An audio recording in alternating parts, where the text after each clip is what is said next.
ஆண்டவரும்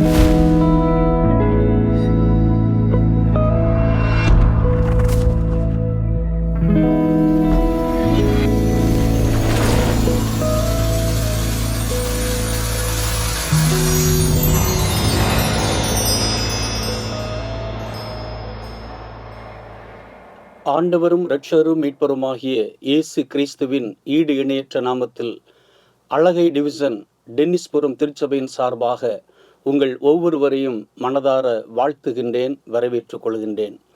இந்த வாய்ப்பை கொடுத்த தேவாதி தேவனுக்கு என்னுடைய மனதார நன்றியையும் வணக்கத்தையும் தெரியப்படுத்திக் கொள்கின்றேன். இப்போது நாம் ஜெபம் செய்வோம். எங்களை நேசித்து வழிநடத்தி வருகின்ற எங்கள் பரிசுத்தமும் கிருபையும் நிறைந்த நல்ல பிதாவே, ஆண்டவரே, இந்த மகிழ்ச்சியும் மனோகரமான நாளின் காலை வேளைக்காக உம்மை நாங்கள் நன்றி நிறைந்த உள்ளத்தோடு துதிக்கின்றோம், உம்மை ஸ்தோதரிக்கின்றோம். நீர் பெரியவரும் அற்புதமானவரும் நன்மையான ஈவுகளை உம்மை தேடுகின்றவர்களுக்கு தருகின்றவருமாக இருக்கின்றபடியினால் உம்மை நாங்கள் துதிக்கின்றோம், உம்மை ஸ்தோதரிக்கின்றோம். ஆண்டவரே, இந்த பரிசுத்தமான நாளின் காலை வேளையிலும் உம்முடைய சமூகத்தை நோக்கி பார்க்கவும், ஆமாண்டவரே, இது ஆன்லைன் மூலமாக உம்முடைய ஊழியத்தை இந்த நாளிலே நாங்கள் நிறைவேற்றவும் என் தேவன் நீங்க செய்திருக்கிற நல்ல கிருபைக்காக உம்மை நாங்கள் துதிக்கின்றோம், உம்மை ஸ்தோதரிக்கின்றோம். ஆண்டவரே, இந்த நாளிலும் இந்த இடத்திலே நடைபெறக்கூடியதான அனைத்து ஊழியங்களிலும் கர்த்தருடைய பெரிதான பிரசன்னம் தங்கட்டும்.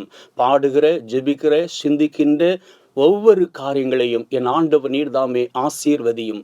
உம்முடைய நாமம் மாத்திரமே மகிமைப்படட்டும். இயேசுவின் நாமத்தில் பிதாவே, ஆமேன், ஆமேன்.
ஜெபம் செய்வோம். ஜெபத்திற்கு உறுதுணையாக ஒரு பாடலை பாடின பின்பு தேசத்திற்காக, தேசத்தில் உள்ள தலைவர்களுக்காக, தேசத்தின் சமாதானத்திற்காகவும் உலகமெங்கும் நடைபெறுகின்ற ஊழியங்களுக்காக, தனிப்பட்ட ஊழியங்களுக்காக, மிஷினரி ஊழியங்களுக்காக, விசேஷமாக இன்றைய தினத்தில் நடைபெறுகின்ற ஆராதனைக்காக திருமதி ஞானபாய் அவர்களை ஜெபிக்கும்படியாக கேட்கிறேன். என் ஆத்தும நேச மீட்பரே, என் உள்ளத்தின் ஆனந்தமே, என் உம்மை கிட்டி சேர நான் வாஞ்சையோடு சமீபிக்கிறேன். பேசும் பேசும் ஜெபம் செய்யும் போது ஆண்டவா பிரியமானதை இப்போ காட்டும் செய்ய ஆயத்தம். ஸ்தோத்திரிக்கிற ஆண்டவரே, ஸ்தோத்திரிக்கிறோம். ஹல்லேலூயா. உம்மை நன்றியோடு துதிக்கிற ஆண்டவரே.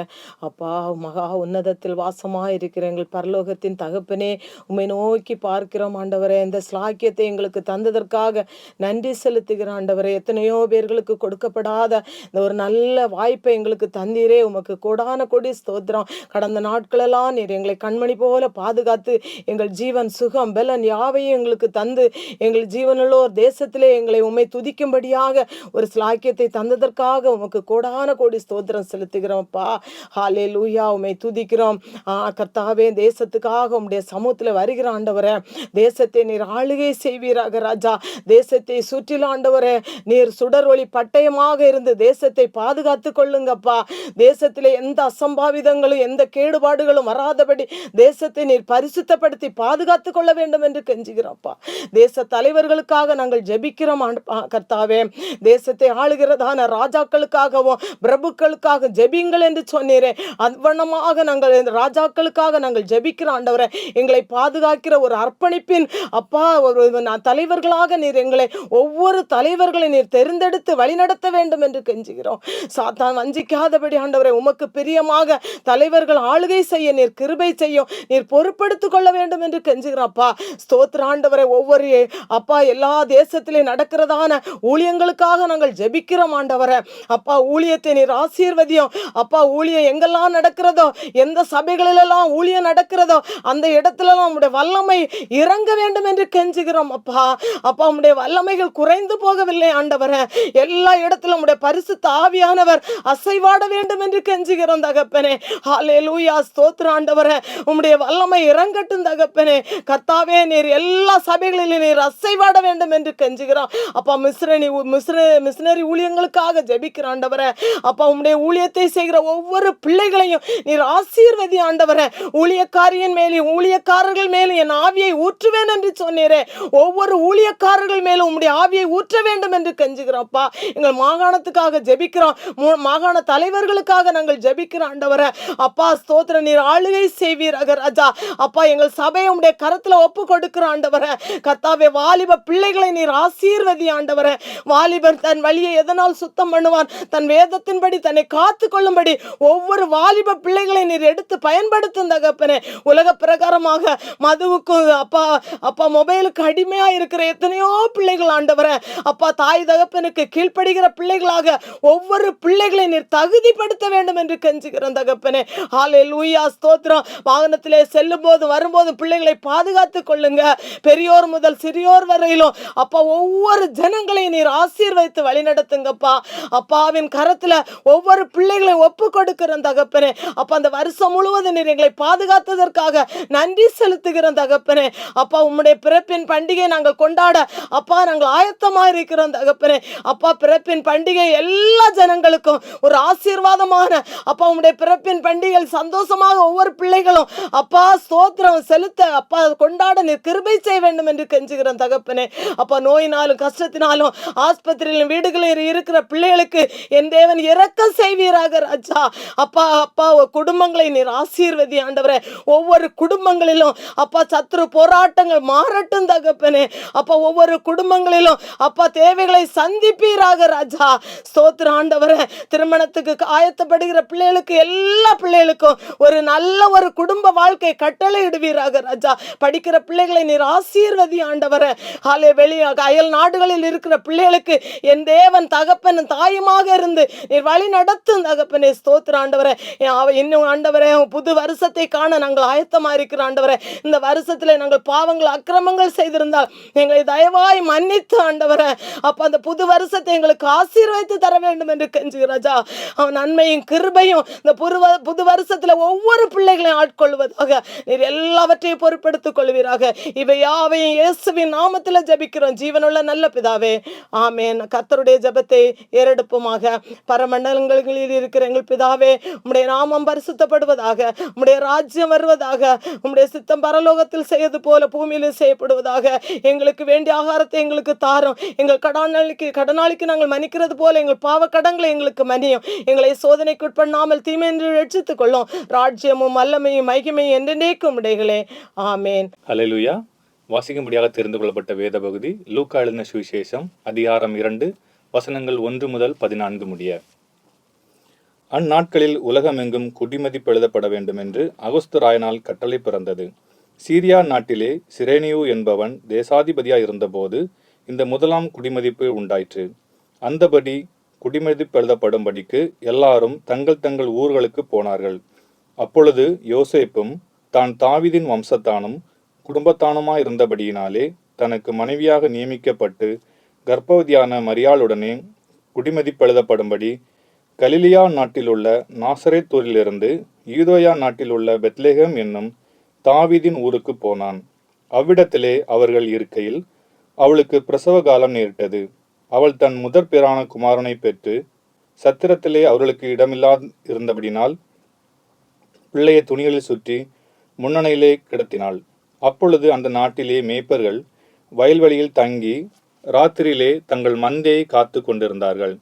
அவ்வேளையில் கர்த்தருடைய தூதன் அவர்களிடத்தில் வந்து நின்றான். கர்த்தருடைய மகிமை அவர்களை சுற்றிலும் பிரகாசித்தது. அவர்கள் மிகவும் பயந்தார்கள். தேவதூதன் அவர்களை நோக்கி, பயப்படாதிருங்கள், இதோ எல்லா ஜனத்துக்கும் மிகுந்த சந்தோஷத்தை உண்டாக்கும் நற்செய்தியை உங்களுக்கு அறிவிக்கிறேன். இன்று கர்த்தராகிய கிறிஸ்து என்னும் இரட்சகர் உங்களுக்காக தாவீதின் ஊரிலே பிறந்திருக்கிறார். பிள்ளையை துணிகளில் சுற்றி முன்னணையிலே கிடத்திருக்க காண்பீர்கள். இதுவே உங்களுக்கு அடையாளம் என்றான். அந்த க்ஷணமே பரமசேனையின் திரள் அந்த தூதனுடனே தோன்றி, உன்னதத்தில் இருக்கிற தேவனுக்கு மகிமையும் பூமியிலே சமாதானமும் மனுஷர் மேல் பிரியமும் உண்டாவதாக என்று சொல்லி தேவனை துதித்தார்கள். தேவன்தாமே நம் வாசித்த வசனம் மூலம் நம் ஒவ்வொருவரையும் அதிகமாய் ஆசீர்வதிப்பாராக. ஆமீன். ஹல்லேலூயா. கர்த்தருடைய பரிசுத்த நாமத்துக்கு ஸ்தோத்திரம் உண்டாவதாக. அடிமையை ஒரு ஜீவனுள்ள சாட்சியாய் நிறுத்தின என்னோட தேவாதி தேவனுக்கு கோடானு ஸ்தோத்திரம். கடந்த நாட்களில் ஏசப்பா எங்களை ஒவ்வொரு நாளும் கண்ணின் மணி கூட பாதுகாத்து வந்த மேலான கிருபைக்கா கோடானுடி ஸ்தோத்திரம். எங்கள் குடும்பத்தில் ஒவ்வொரு மக்களையும் ஏசப்பா நல்லபடியாக பாதுகாத்துக்கிறதுக்காக கோடானுடி ஸ்தோத்திரம். ஒவ்வொரு நாளும் எங்களை ஆத்துமாவை மரணத்துக்கும் கால்களோட இடர்களுக்கும் கண்ணீருக்கும் தப்பு வச்சு ஒவ்வொரு நாளும் வழிநடத்தி வராங்க. எத்தனையோ கஷ்டங்கள், துரிதங்கள், மனபாரங்கள், பிரயாசங்கள், அசுகங்கள், சஞ்சலங்கள், பலகீனங்கள் எல்லாம் எத்தனையோ மரண பள்ளத்தாக்கில் இருந்து கூட ஒவ்வொரு நாளும் ஏசப்பா பாதுகாத்து வராங்க. நான் சாட்சி என்னதுன்னு சொன்னால், நான் ஏசப்பாவை கிடைச்சது எனக்கு மிகப்பெரிய சாட்சி. ஆனால் நான் ஒரு ஹிந்து குடும்பத்திலிருந்து வந்திருக்கோம். திருமணமாகி 14 வருஷம் ஆச்சு. ஆனால் குழந்தை கிடையாது. 3 டைம் அபோர்ஷன் ஆச்சு. ஆனால் ஒவ்வொரு நாளும் நாங்கள் நிறைய செலவு பண்ணிவிட்டு நிறைய ட்ரீட்மெண்ட் எல்லாம் எடுத்துகிட்டு ஆனால் ஒன்றுமே எங்களுக்கு கிடைக்கல. அதனால் நான் சோர்ந்து போகலை. ஆனால் என்ன சல்வேஷன் ஆரம்பித்தாரு தான் அவங்க. ஆனால் அந்த இடத்துல தான் என்ன ஏசப்பா கொண்டு வந்திருக்காங்க. அதே மாதிரி எனக்கு ஒரு நல்ல ஒரு குடும்பத்தை எனக்கு ஏசப்பா தந்திருக்காங்க. ஆனால் ஹிந்துவில் இருக்கும்போது நாங்கள் எங்களுக்கு மட்டும் ப்ரேயர் பண்ணுவோம், நாங்கள் நல்லா இருக்கணும், எங்களுக்கு அது வேணும் இது வேணும். ஆனால் இப்போ ஏசப்பாவை நான் நேசிக்க ஆரம்பிச்சதுலேருந்து மற்றவங்களுக்காக பலகீனத்திலானாலும் சரி எல்லா விஷயத்திலும் மற்றவங்களுக்காக ப்ரேயர் பண்ணுறோம். அதே மாதிரி நீங்கள் எல்லாருமே எங்களுக்காக ப்ரேயர் பண்ணுங்க. ஆனால் விசுவாசிகள் ஜெபிக்கும் ஜெபம் பெண்ணியாள்களை ரட்சிக்கும் சொல்கிறீங்க. ஆனால் இப்போ நரகம் சொர்க்கம் இப்போ ஏசப்பாவை தெரிஞ்சதுலேருந்து தான் எனக்கு அது இப்படி ஒரு வாழ்க்கை இருக்குதுன்னு தெரியும்.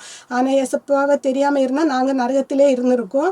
ஆனால் நான் ஒரு நல்லவள் கிடையாது. நான் ஒரு பாவத்திலிருந்து தான் ரட்சிக்கப்பட்டு ஏசப்பாவை எடுத்து வந்திருக்கோம். ஆனால் ஏசப்பா ஒன்றே நான் சொல்கிறேன், கடைசி வரைக்கும் சாகும் மட்டும் ஏசப்பா உண்மை விட்டு எங்களை பிரிச்சிடாதீங்க. ஆனால் நான் ஒரே ஒரு பொண்ணு, அப்பா சின்ன வயசில் இறந்துட்டு, அம்மா ரொம்ப கஷ்டப்பட்டு தான் என்ன வளர்த்தினாங்க.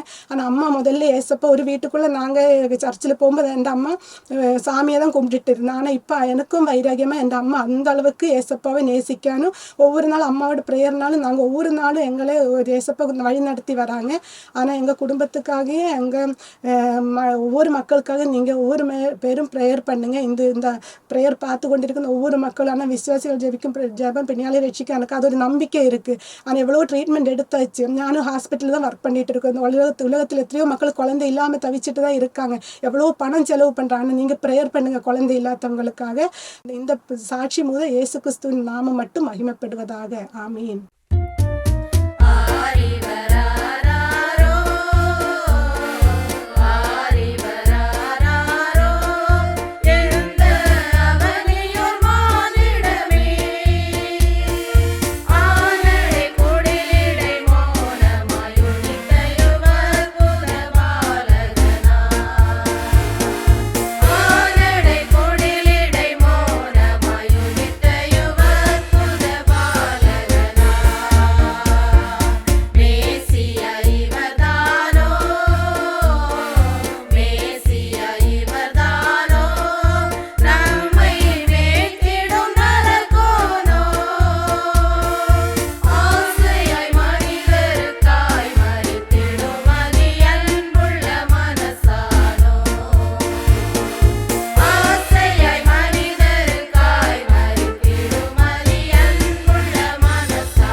அருமையான அன்பு கர்த்தருடைய பிள்ளைகளே, இது நல்ல வேளைக்காக தேவாதி தேவனை ஒருமுறை கூட துதிக்கின்றேன், ஸ்தோதரிக்கின்றேன்.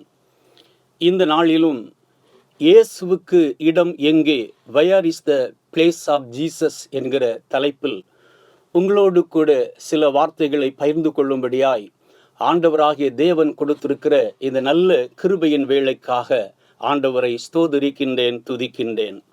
நம்மீது பாசம் கொண்டு பரலோகத்தின் மேன்மையை துறந்து இது உலகத்திலே மனிதனாக அவதரித்து கடந்து வந்த இயேசு சுவாமிக்கு நாம் எங்கே இடம் கொடுக்கின்றோம்?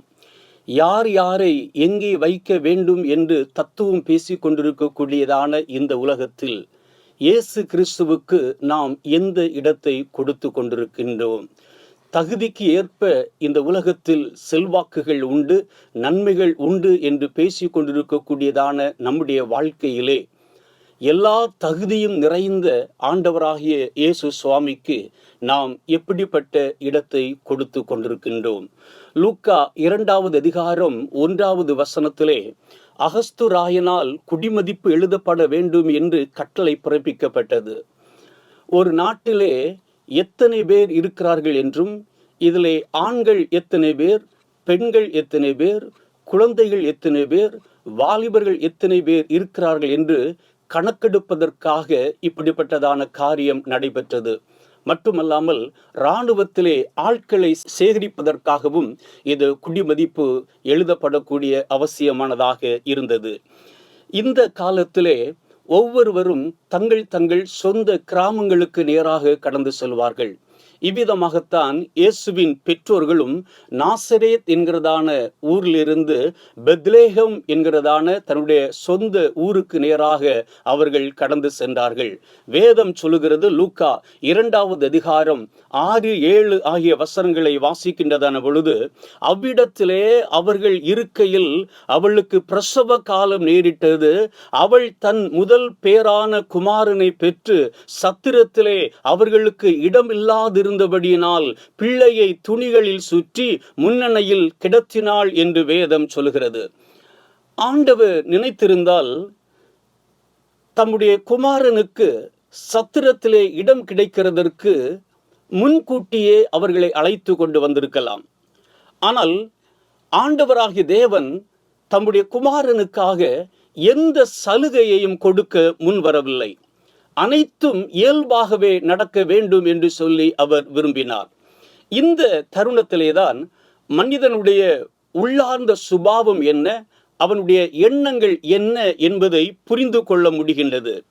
இந்த சத்திரத்திலே பலதரப்பட்ட மனிதர்கள் உண்டு, பல சுபாவங்கள் கொண்ட மனிதர்கள் உண்டு. ஆனால் யாருமே மரியாளுக்காக எந்தவித அனுதாபத்தையும் காட்டும்படி அவர்கள் முன் வரவில்லை. மனிதர்கள் மட்டும்தான் அப்படி இருந்தார்களே ஒழிய இறைவனால் படைக்கப்பட்ட வேறு எந்த மிருக ஜீவராசிகளும் அப்படியாக இல்லை.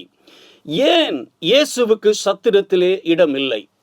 முதலாவதாக, சத்திரத்தில் இடம் கொடுக்க சத்திரக்காரனுக்கு மனம் இல்லை. பொதுவாக சொல்லுவார்கள், மனம் உண்டு என்றால் மார்க்கம் உண்டு. இங்கே சத்திரக்காரனுக்கு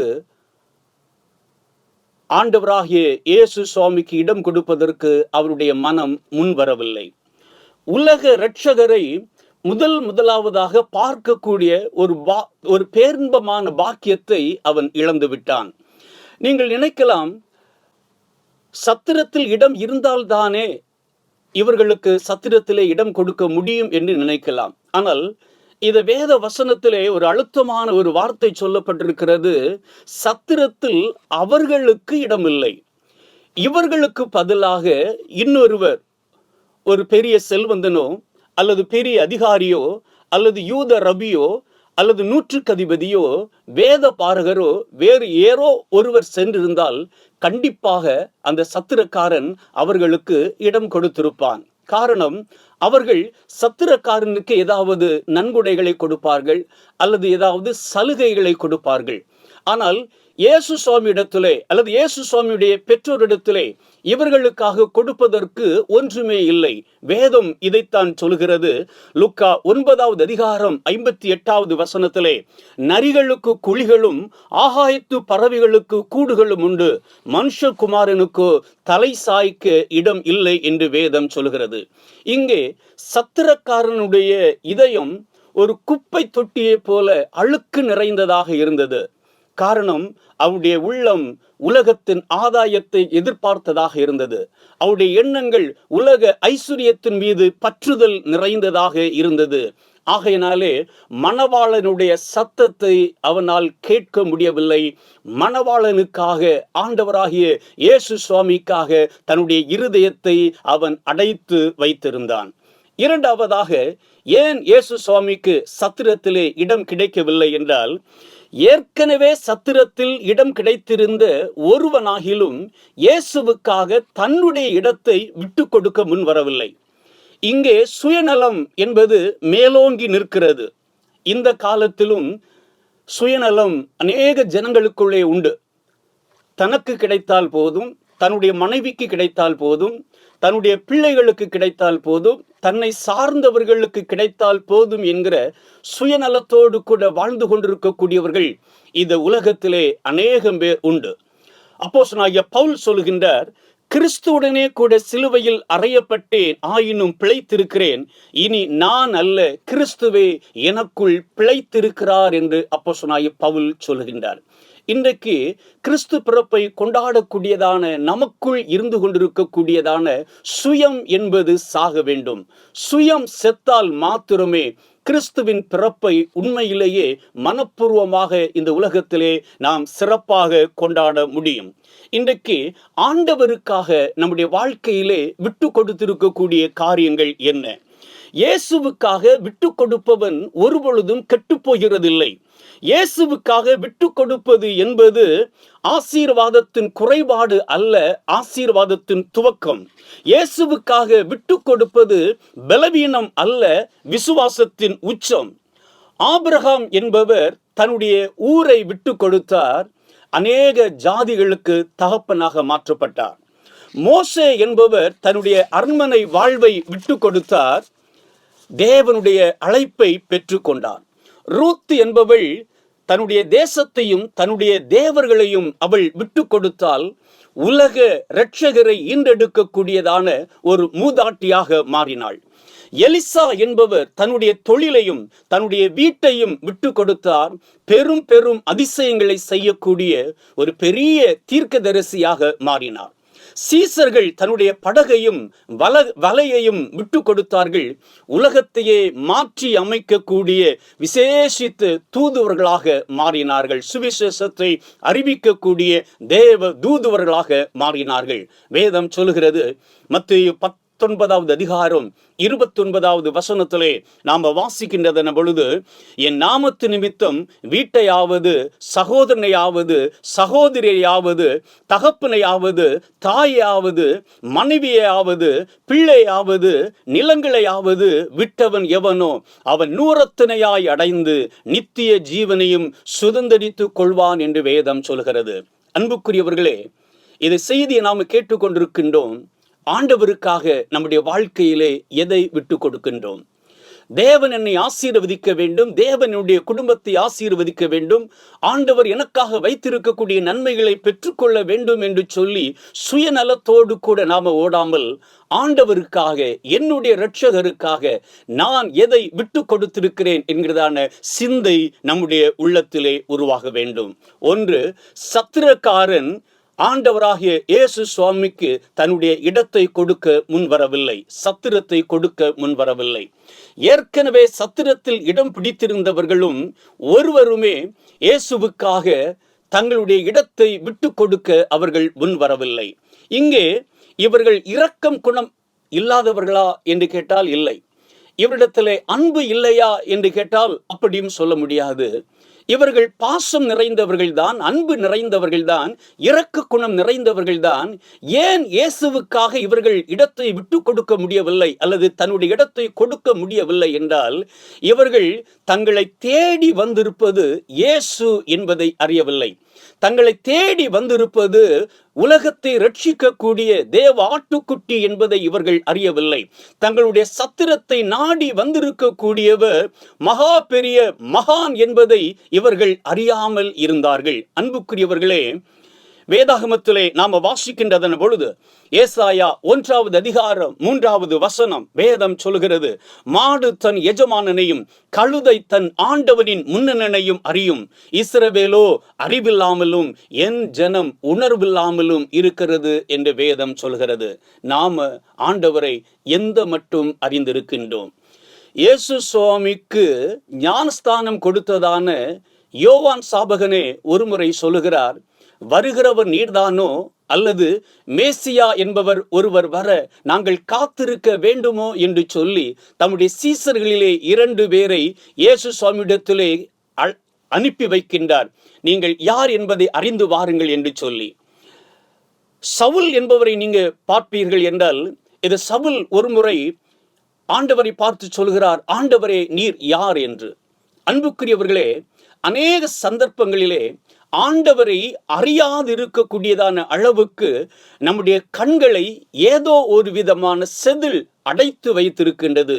அது ஒருவேளை பாவத்தின் செதிலாக இருக்கலாம், அல்லது அக்கிரமத்தின் செதிலாக இருக்கலாம், அல்லது ஆணவத்தின் செதிலாக இருக்கலாம்.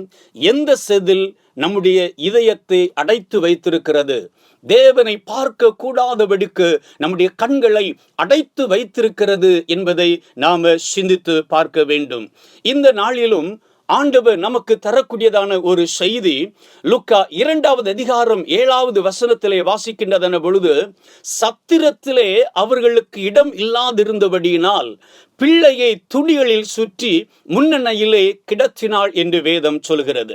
சத்திரத்தை நாடினார்கள், சத்திரத்திலே இடம் கிடைக்கவில்லை, மாட்டு தொழுவம்தான் கிடைத்தது, கிடைத்தது போதும் என்று அவர்கள் ஏற்றுக்கொண்டார்கள். இன்றைக்கு நம்முடைய வாழ்க்கையிலே அநேக பெரிய பெரிய நன்மைகளை எதிர்பார்த்து கொண்டிருக்கின்றோம், பெரிய ஆசீர்வாதங்களை எதிர்பார்த்து கொண்டிருக்கின்றோம். நான் MBBS படிக்க வேண்டும் என்று சொல்லி விரும்புகின்றேன், ஆனால் கிடைக்கவில்லை. ஏதோ நர்சிங் தான் கிடைத்தது, கிடைத்தது போதும் என்கிற எண்ணத்தோடு கூட நாம் நம்முடைய வாழ்க்கையை தொடர வேண்டும். இந்த உலகத்திலே ஒரு உயர்ந்த வேலையிலே நான் ஜாயின்ட் ஆக வேண்டும் என்று சொல்லி விரும்பினேன், ஆனால் அது கிடைக்கவில்லை. எனக்காக கிடைத்தது ஒரு சிறிய வேலை. கிடைத்ததிலே நாம சந்தோஷத்தை காண வேண்டும். இது கிறிஸ்து பிறப்பின் செய்தி நமக்கு அதைத்தான் சொல்கின்றது. இவர்கள் சத்திரத்தை நாடினார்கள், சத்திரம் கிடைக்கவில்லை. மாட்டு தொழுவந்தான் கிடைத்தது. கிடைத்ததை தன்னுடைய வாழ்க்கையிலே போதும் என்று அவர்கள் ஏற்றுக்கொண்டார்கள். அருமையான அன்பு கர்த்தருடைய பிள்ளைகளே, இதை யோசேப்பும் மரியாளும் தொழுவம் தானே கிடைத்தது என்று சொல்லி அவர்கள் கலங்கி விடவில்லை. அவர்கள் துவண்டு போய்விடவில்லை. அவர்கள் வேதனை அடைந்து விடவில்லை. அதை சந்தோஷமாக ஏற்றுக்கொண்டார்கள். இந்த இயேசுவைத்தான் தேவதூதன் உலகத்திற்கே அறிமுகப்படுத்தினான். இந்த இயேசுவைத்தான் மேய்ப்பர்கள் தேடி வந்தார்கள். இந்த இயேசுவைத்தான் சாஸ்திரிகளும் தேடி வந்து பொன்னையும் தூப வர்க்கத்தையும் வெள்ளை போளத்தையும் காணிக்கையாக படைத்தார்கள். கொஞ்சத்திலே சந்தோஷத்தை காணக்கூடிய நிறைவு என்பது ஆண்டவருடைய சமூகத்திலிருந்து மேலான ஆசீர்வாதங்களை கொண்டு வரக்கூடிய ஒரு வாய்க்காலாகவே இருக்கிறது. இந்த செய்திகளை எல்லாம் ஆரம்பத்திலே இயேசுவுக்கு இடம் கொடுக்காமல் இருந்த சத்திரக்காரனாக இருக்கட்டும், அல்லது சத்திரத்திலே ஏற்கனவே இடம் பிடித்ததான நபர்களாக இருக்கட்டும், இந்த செய்திகளை எல்லாம் அவர்கள் பின் ஒரு நாள் அறிகின்றதன பொழுது என்ன நினைப்பார்கள்? இப்படிப்பட்ட இயேசுவுக்கா நாங்கள் இடம் கொடுக்காமல் போய்விட்டோம்? இப்படிப்பட்ட இயேசுவையா நாங்கள் புறம் தள்ளிவிட்டோம்? உலகத்தை ரட்சிக்க வந்த தேவ ஆட்டுக்குட்டியை நான் புறம் தள்ளிவிட்டேனே. என்னையே மீட்க வந்த இந்த உலகத்தின் இரட்சகரை நான் அற்பமாக நினைத்து விட்டேனே என்று சொல்லி அவர்கள் பின்னொரு நாள் கட்டாயம் மனம் வருந்தி இருப்பார்கள். அன்புக்குரியவர்களே, இந்த செய்தியை நாம கேட்டுக்கொண்டிருக்கின்றோம். நம்முடைய வாழ்க்கையிலே ஏதோ ஒரு சூழ்நிலைகளில் இயேசுவை அப்புறம் தள்ளி வைத்திருக்கிறோம். இது உலகத்தின் இச்சைகளும் இது உலகத்தின் மோகங்களுக்கும் நாம் அதிகமாக இடம் கொடுக்கின்றது நிமித்தமாக இயேசுவை ஏதோ ஒரு கோணத்தில் கொஞ்சம் அப்புறப்படுத்தி வைத்திருக்கின்றோம். இந்த நாட்களில் நாம் சிந்தித்து பார்க்க வேண்டும். என்னுடைய சுயநலத்திற்காக, என்னுடைய சுய விருப்பத்திற்காக, என்னுடைய சுய ஆடம்பர வாழ்வுக்காக நான் அநேக முறை இயேசுவை அப்புறப்படுத்தி வைத்தது உண்டு. இயேசுவை தூரப்படுத்தி வைத்தது உண்டு.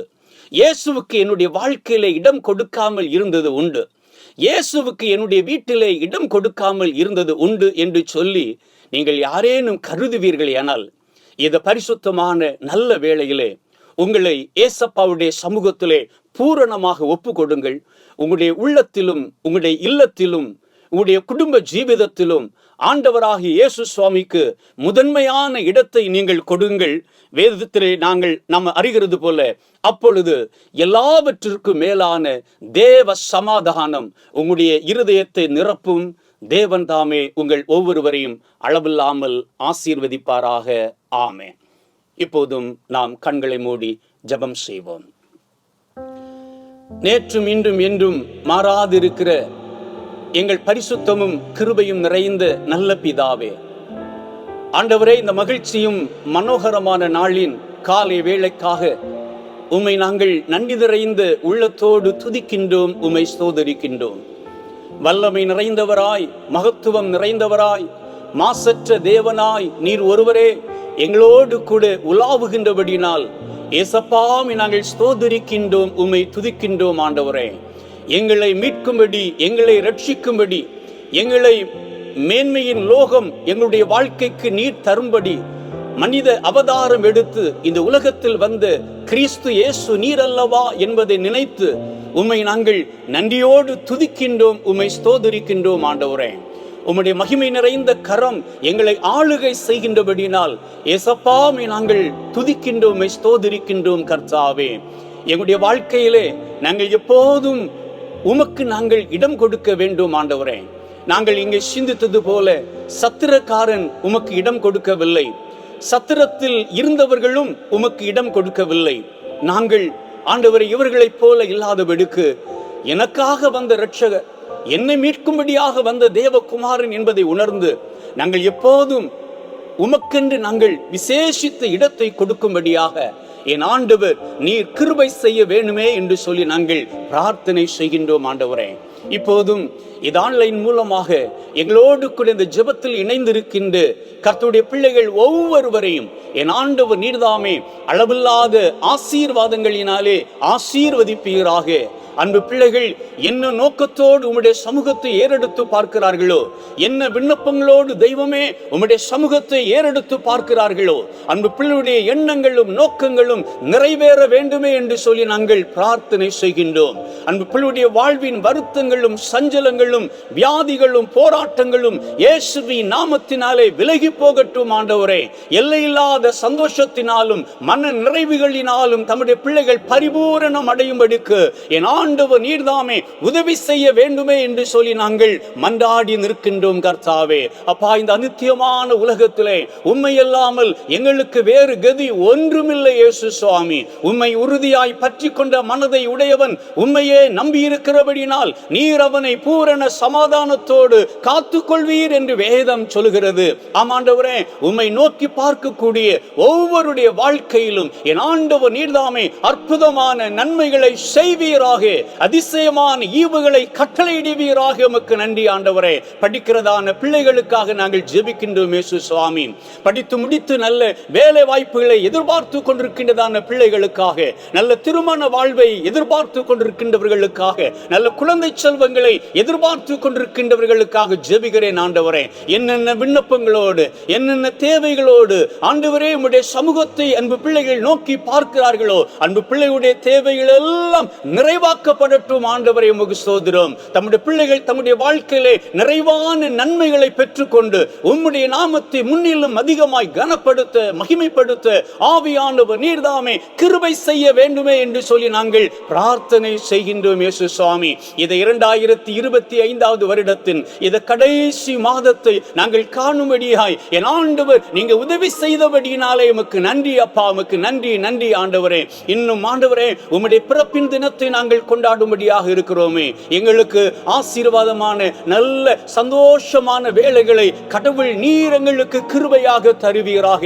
ஆமாண்டவரே, நீர் எங்களுடைய உள்ளத்திலும் எங்களுடைய இல்லத்திலும் எங்களுடைய வாழ்க்கையிலும் நீர் எப்போதும் இடைபட வேண்டுமே என்று சொல்லி நாங்கள் பிரார்த்தனை செய்கிறோம். எல்லா நிலைகளிலும் நாங்கள் உமக்கு முதலிடத்தை கொடுக்கத்தக்கதாக என் ஆண்டவர் நீர்தாமே கிருபை செய்ய வேண்டுமே என்று சொல்லி நாங்கள் பிரார்த்தனை செய்கின்றோம் கர்த்தாவே. இன்னும் சில நாட்களுக்கு பிற்பாடு ஒரு புதிய வருடத்துக்குள் நாங்கள் பிரவேசிக்கும்படியாக இருக்கின்றோமே.